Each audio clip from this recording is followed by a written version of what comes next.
Hello, everybody. Welcome back to another community call. We have a jam-packed update for you guys today. I'll be joined by Jonathan Snow, our data engineer at Origin today, and Peter, our BD manager, to give us some updates on integrations. How are you guys doing? Not too bad. Happy Monday. Prices look good today. Yep. Well, John will be filling in today for Raphael. I think he is traveling right now, going around across different conferences. But I will kick things off with a few announcements and update on OGN. We are going to talk about some progress we have with OUSD, as well as the EtherFi ARM. And EtherFi will be joining us a little bit later in this call to talk about that eETH ARM launch. But starting off, like I just mentioned, the EtherFi ARM is open for deposits. We're seeing really strong yield right now. We closed out February, I think, above 7% APY and sitting in the high 6% range right now. That vault just opened for deposit, I think, around 2 weeks ago, and we already have over $2 million of deposits there. So seeing really good traction on the EtherFi ARM. But we're also working on OUSD. Our second upgrade to OUSD is now live, where we're allocating capital to base. So we're expanding where OUSD is earning yield, but Origin Dollar still lives on Ethereum mainnet. I know we are exploring expanding to other chains, but right now you hold OUSD on Ethereum mainnet, use it across Ethereum protocols, but you're earning yield across different networks. So right now that's Ethereum markets or Morpho markets on Ethereum, and then Morpho markets on Base, but more networks to come soon. We're seeing APY on the rise for OUSD as well. We're outcompeting many low risk yield bearing stablecoins. Last I checked, we're in the mid 5% range. And I think Peter's going to talk about, excuse me, a new Morpho market that just launched for OUSD. Has a really solid looping opportunity. I think borrow costs are around 3%. So you can capture that spread by looping with OUSD. And then not only did the eETH ARM launch last month, but the staked ETH ARM is also killing it. For those of you not familiar, the ARM profits off of arbitrage on liquid staking tokens. So you're earning yield based on basically the spread between the market price on AMMs and the redemption values. So when the markets become volatile, you're able to earn more yield. We saw pretty volatile markets in February, so the ARM was able to achieve really strong yields. I think the staked ETH ARM was also in the mid 7% range. So right around 3 times the rate of liquid staking. With very similar risk profiles. So we're seeing TVL growth in both ARM vaults right now, and excited to continue working on the eETH ARM, as well as exploring new assets that we can add for new strategies. And then lastly, our token holder update for February is published. You can check that out on our blog, originprotocol.com/blog. We also posted an X article. So if you want a more brief read, that's just a few minutes, you can check out our timeline. We have an article posted about all the progress that we made in February. Moving on to some OGN specific updates. Just a few different updates here regarding our buyback campaign. We started this campaign about 6 or 7 months ago now, and we've bought back over 76 million OGN, which represents over 11.5% of the circulating supply bought back. Essentially, we use the fees from all of Origin's products, so OETH, OUSD, the ARM, etc., to buy back OGN on the open market and distribute that to OGN stakers, which is XOGN.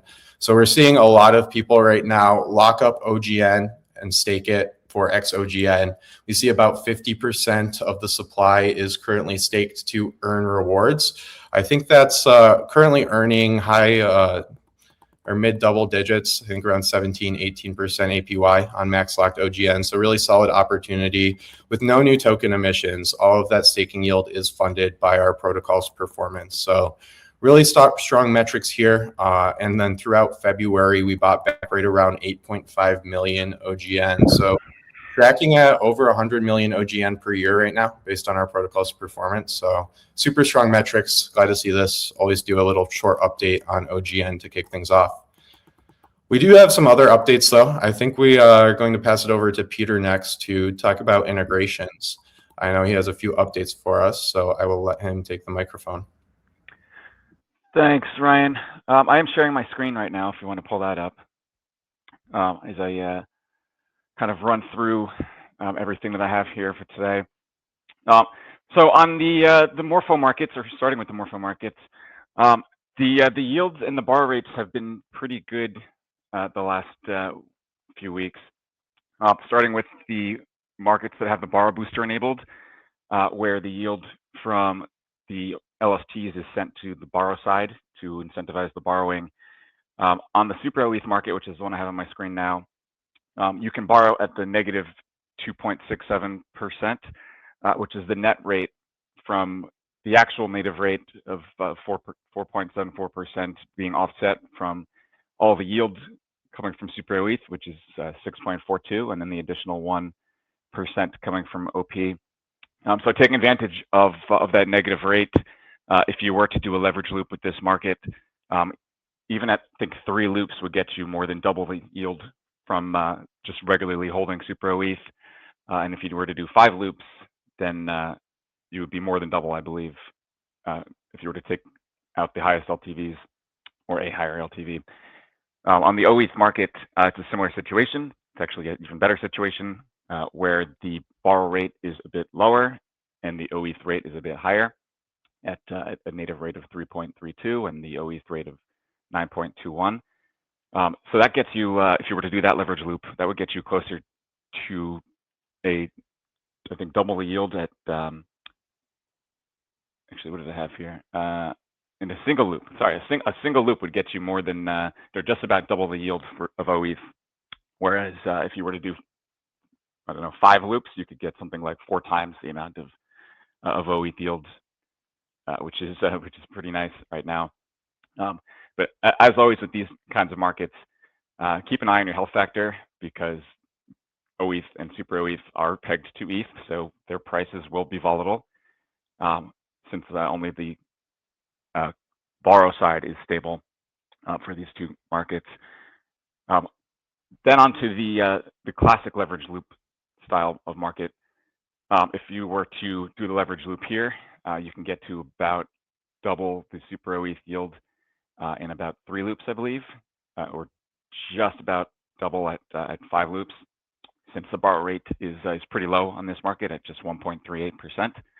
And since the borrowing in this market happens with an ETH derivative, it is pegged to ETH, so it does move in the same direction as ETH, as does the collateral Super ETH. So liquidations on this kind of market are less, not impossible, but much less likely, since they would both move up and down with the price of ETH. This market, as well as the previous two I just was showing, actually, I was about to say it has the auto deleverage option, but I don't see it today, so I'll have to check in on that. But the previous two markets do have. Oh, you know what? It's because I have to connect my wallet. I'm on a private browser right now, so I won't be able to show it. But these 3 markets do have the auto deleverage option enabled. So if you did have that turned on, it does protect you from liquidation events by automatically unwrapping your position if you get close enough to a liquidation event.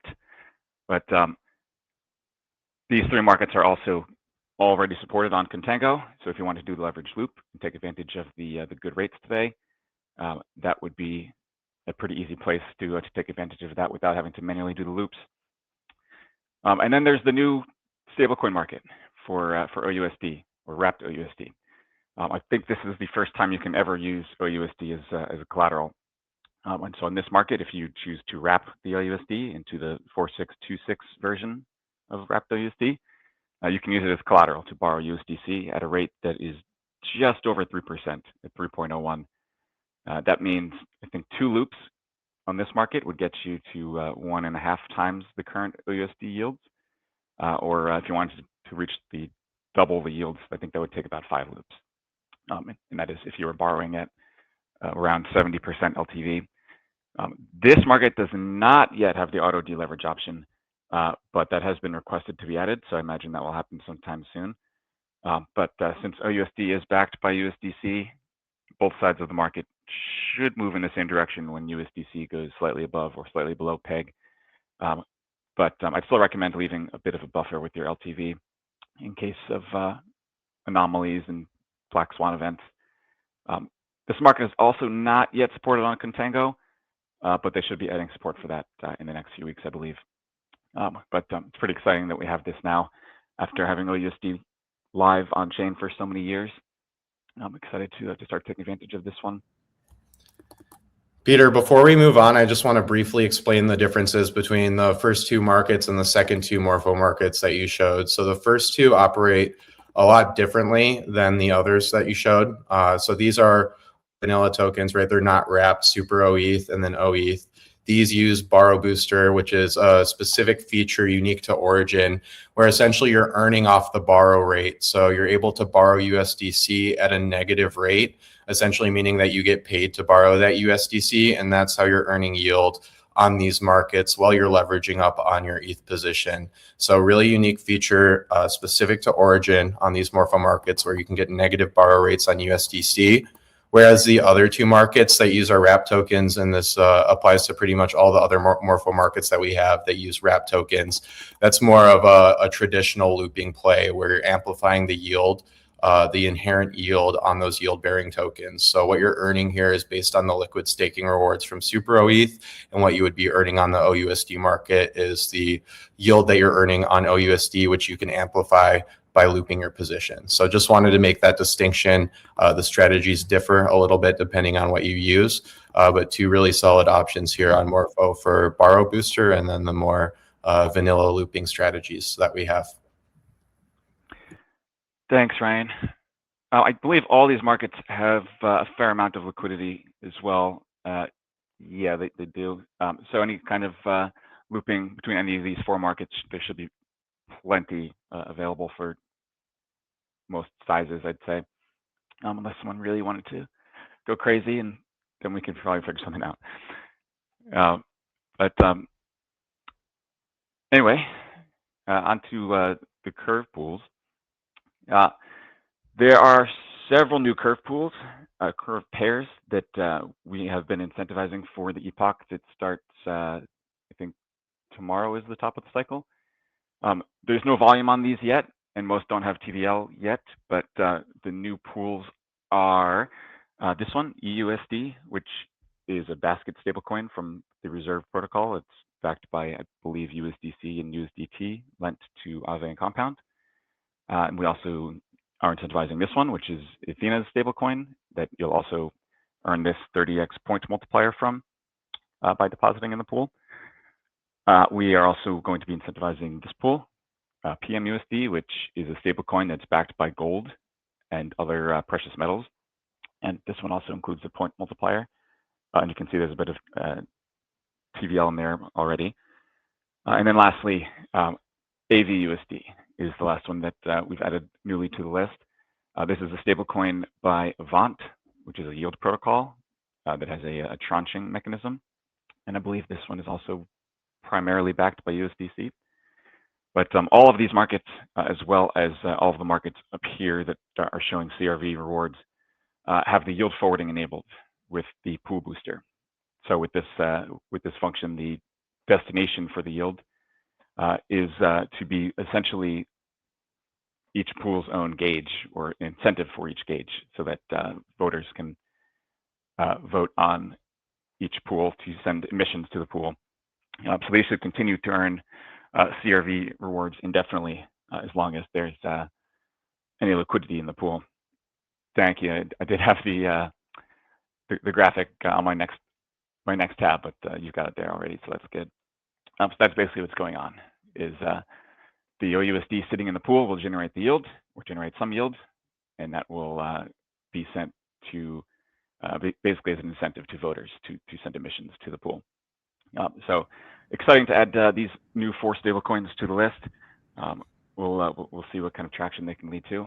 But usually, I think at the start of the epoch, before any depositors come in, it's like the first few depositors that typically end up getting most of the rewards before more people come in, and it gets kind of socialized between all of them. But look out for those. I think probably the easiest place to take advantage would be on StakeDAO, where they should have the pool supported. I think Convex might also have them, but I would look out for those probably tomorrow. And then 4 of the 13 that I think it's 13 that we're incentivizing are also supported on Beefy. which you can see here, where you can essentially deposit into the curve pool with actually just a single asset, and they'll automatically split it up for you, and then they'll also automatically claim the emissions and other rewards for you, and they'll convert them into more LP tokens. That saves you a lot of time, and I assume that will probably save you gas as well, if you're looking to take advantage of the incentives. Peter, I know that Curve's epochs are every other Thursday. Are emissions landing this week on Thursday for those new pools, or is it next week? That's probably a better question for John, actually. John, do you know when those come through? Yeah, so they will start to land. I guess these are all mainnet pools, so yeah, they will start to land just after midnight on Thursday of this week.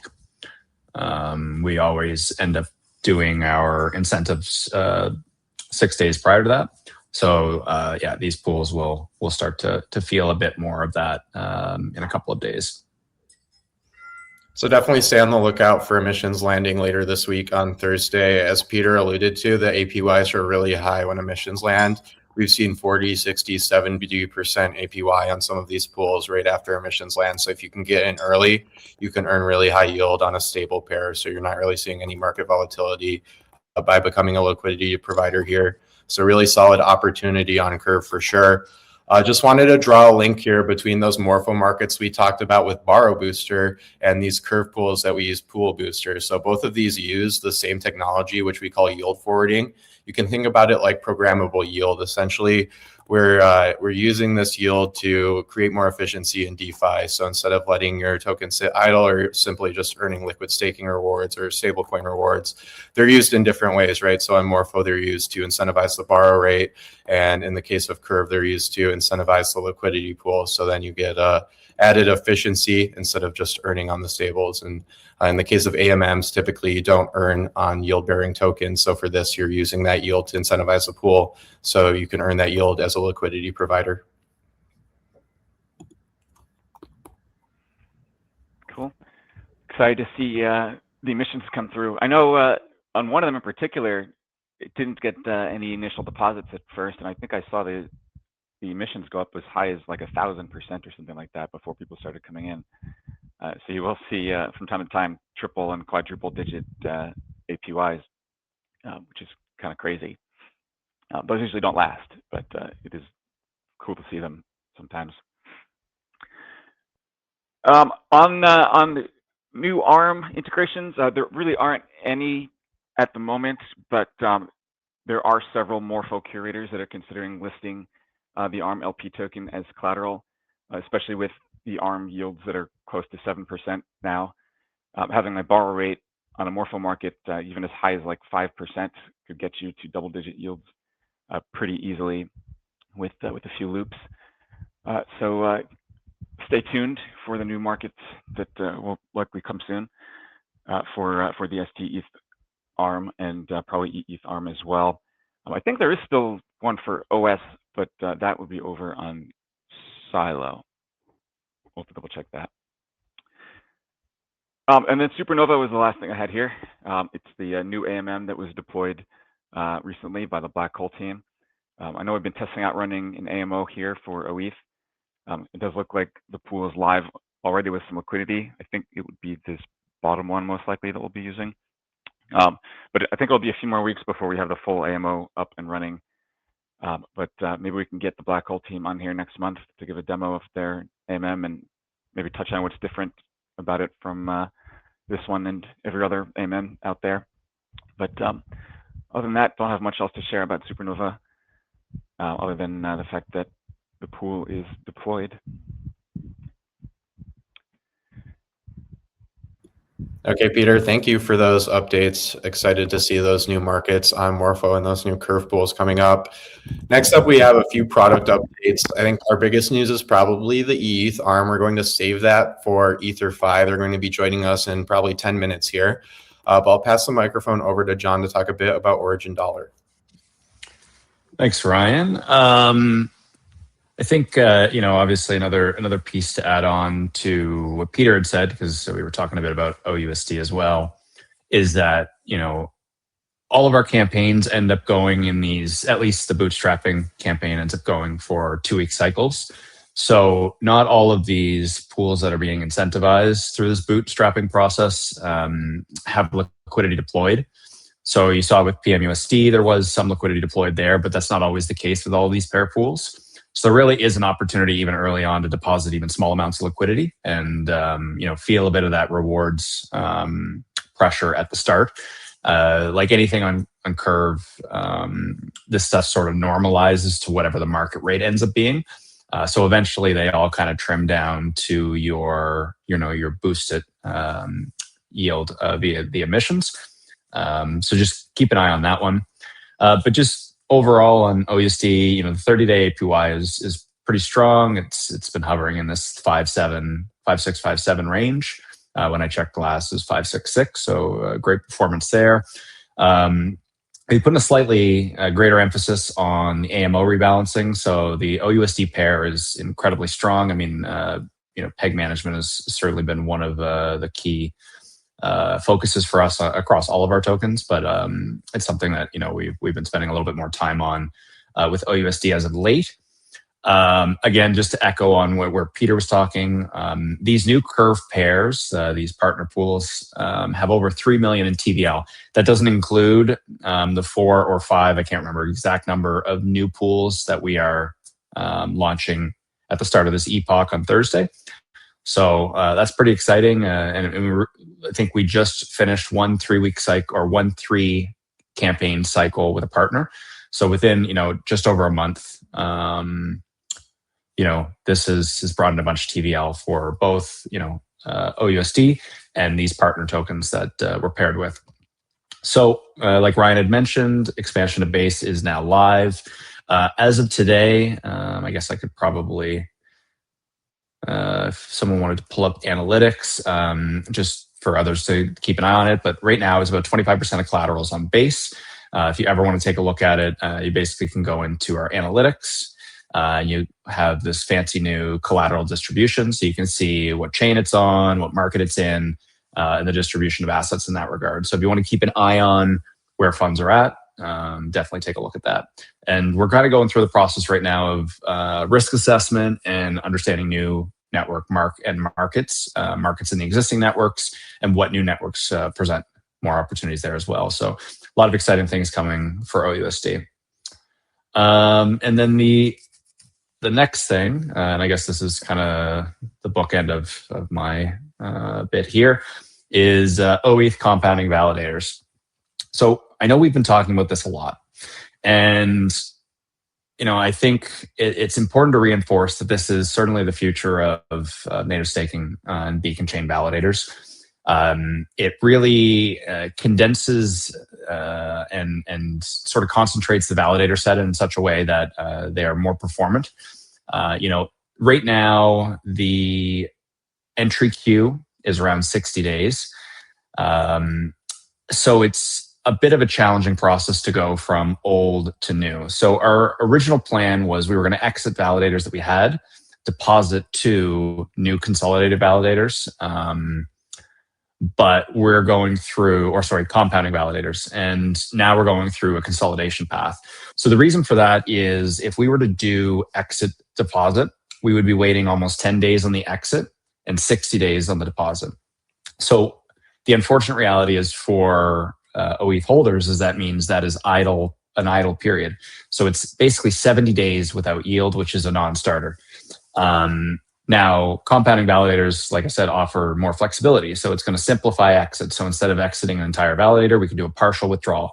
And they don't take terribly long. Obviously, that's going to bounce around as more validators move to the new validator set. And it's also going to help smooth out yield distribution, because instead of waiting for an 8 to 9 day sweep cycle, we basically are just compounding, and it gets distributed on a more frequent basis.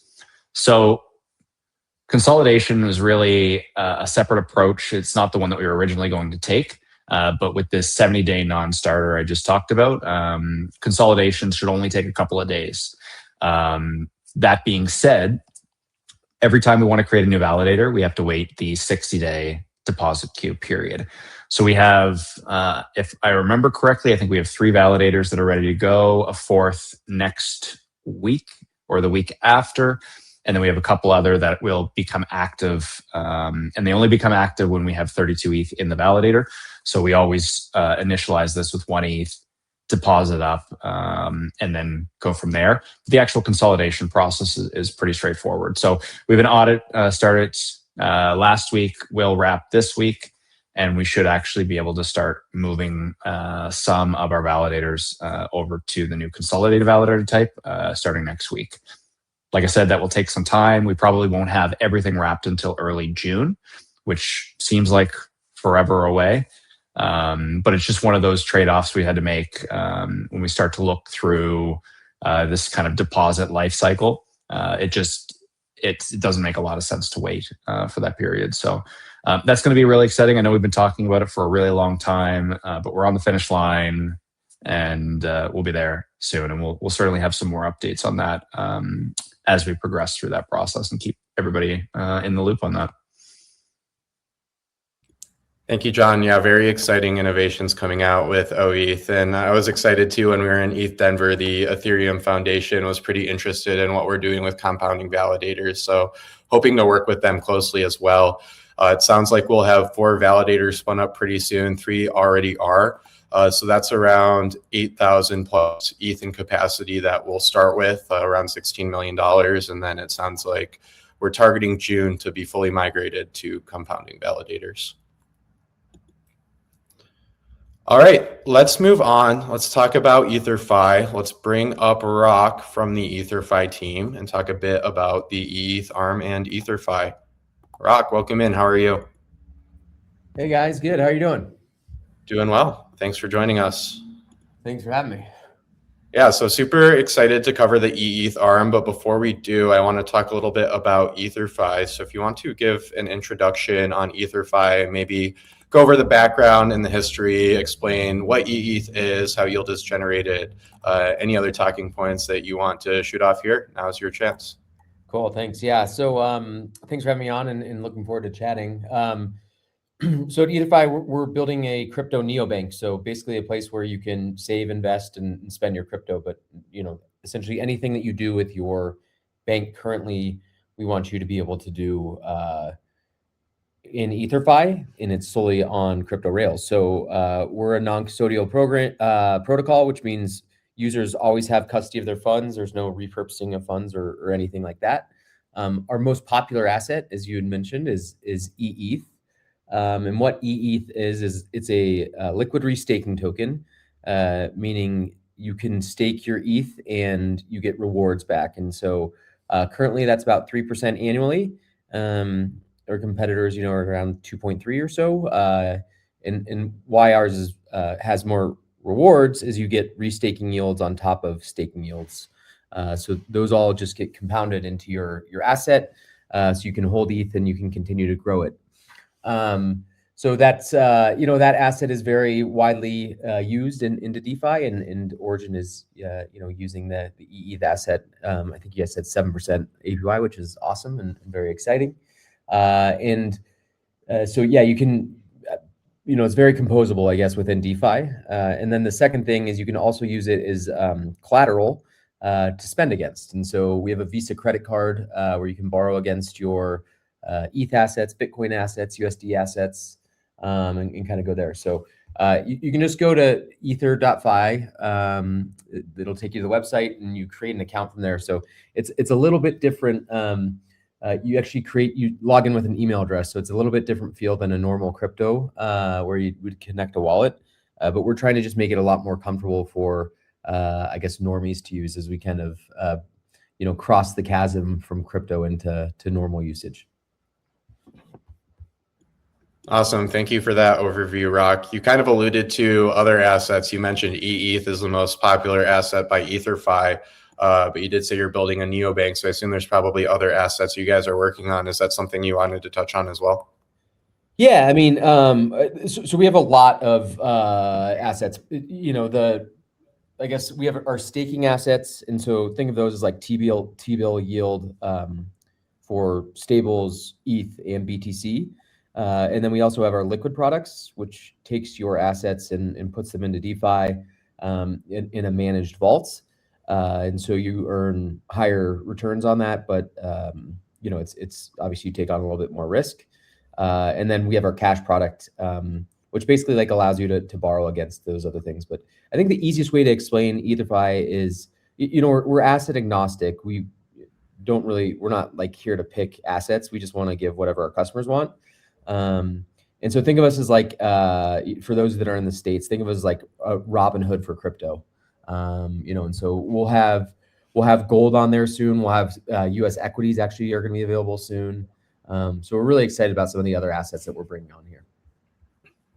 Awesome. Yeah, looking forward to it. It's a good segue into our next slide about the eETH ARM, an asset specific for eETH that users can deposit ETH into this vault to earn yield on EtherFi eETH through a passive arbitrage mechanism. So the strategy here is the ARM buys up eETH on AMMs at a small discount. So whenever eETH drops to say 0.9995 ETH in value on a secondary AMM, the ARM will go in, buy those assets, and then redeem eETH through the withdrawal queue to get 1 ETH for every ETH it buys off of an AMM. So it captures that spread as yield for depositors, and it recycles and repeats the process. So whenever eETH is trading either above peg or at exactly peg on AMMs, the EtherFi eETH ARM will deposit to Morpho to earn lending yields. So right now we're seeing that most of the ETH is being used to buy up ETH on secondary markets. But when that opportunity isn't there, it will be routed to Morpho to earn lending yields. So as I mentioned earlier on in the call, APYs have been really strong. I think the current 30-day average is around 6.8, 6.9% APY. We closed out February right around 7.5%. As you can see, the yield is pretty volatile on these vaults. That's because sometimes we're waiting for liquidity through the withdrawal queue. So it's not every day that it earns yield, but on the days it does earn yield, a lot of these days, as you can see, are double-digit days. So it looks like February 7th was the biggest day for the EtherFi ARM, and it got 30% APY on that day. So really great opportunities through arbitrage here, and you can check these out on our analytics page. So is that due just to like the peg being off, or like what? How do you guys kind of earn that? Yeah, so there's two functions here, two variables here. So it's the price that the ARM is able to buy ETH at, and then the length of the withdrawal queue. So you can imagine if we're able to get a pretty large spread and the withdrawal queue is only a day long, then we can recycle that liquidity and earn a really high yield right away. And on the flip side of that, if the peg's really stable and there's a long withdrawal queue, then maybe we'll just send it off to Morpho. But given the volatility in the markets over the past couple months, most of the liquidity is being used for arbitrage. And this graph here on the bottom right, this is kind of an interesting one to get an idea of how assets are being used. This blue space on that bottom right chart is the ETH and lending market. So you can see at times, and probably corresponds to this yield chart to some degree, at times where there's not many arbitrage opportunities, more of that ETH is sent to Morpho to earn lending yields. But you can see recently, it's pretty much all the liquidity currently is redeeming eETH.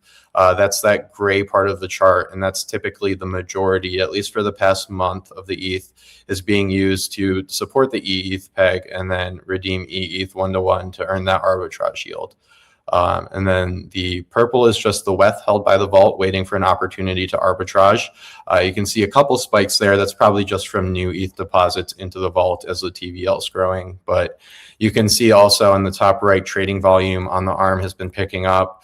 It's probably a little bit dated now, but there's $11 million of volume, and this just recently launched. The staked ETH ARM has over $2 billion of volume so far. So we're seeing that this plays a really large role in supporting the peg and is one of the biggest withdrawers of these different tokens.